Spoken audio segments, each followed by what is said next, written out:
Hello, friends and viewers. Boy, oh boy, did I get into it this week. Do you remember one of my earlier videos in the Bill and Old Silver series entitled Breckenridge Park? The video was about where I'd got into the fire ants and the bikers came along, and I was wearing the fishnet underwear that my kids had bought me, and the tattoo caused me so much embarrassment.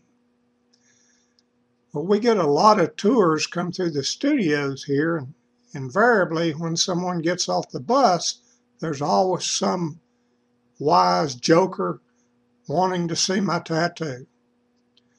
Well, in order to save me the embarrassment and answering all the questions, I decided to go to the doctor and have the tattoo removed.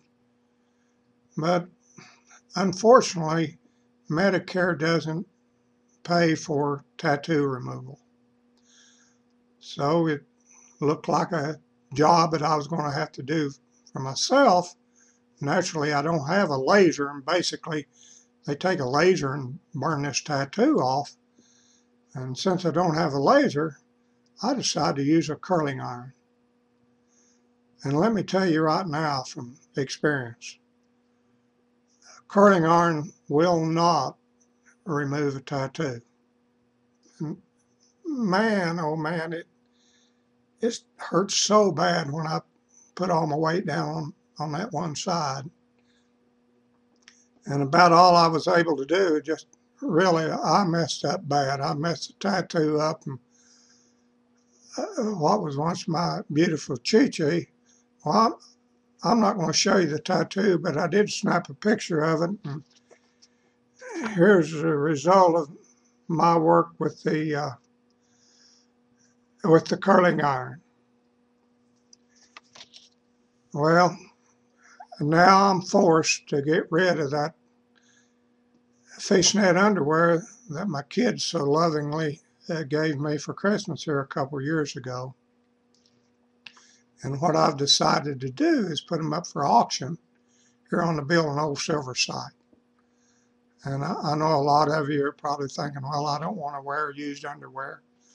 But let me tell you from experience, being on Social Security, I got to save every nickel I can. And I buy all of my underwear now at garage sales, and I found out that you can buy them and turn them inside out.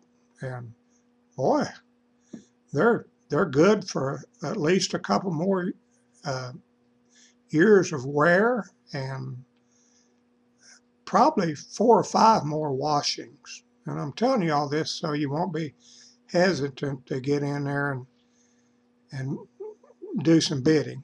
And hopefully I'll be able to recoup enough off of them to get me a couple more pair of regular underwear at the garage sale. And with all of that said, it's now time for the joke of the week. These two guys worked for NASA down in Houston. They were drinking buddies, and sometime after work they'd go out and have a drink before they went home in the evening. They were walking out in the parking lot one evening. One of them had a thermos with him, and he asked his buddy, he said, "Have you ever took a sip of that rocket fuel that we use?"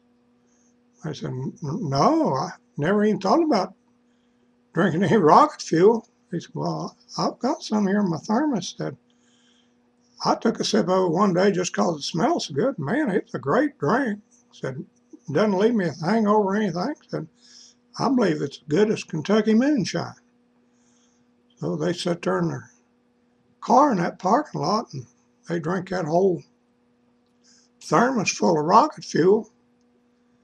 Somehow they made it home that night. The next morning, one of them called the other one. He said, "How you feel this morning?"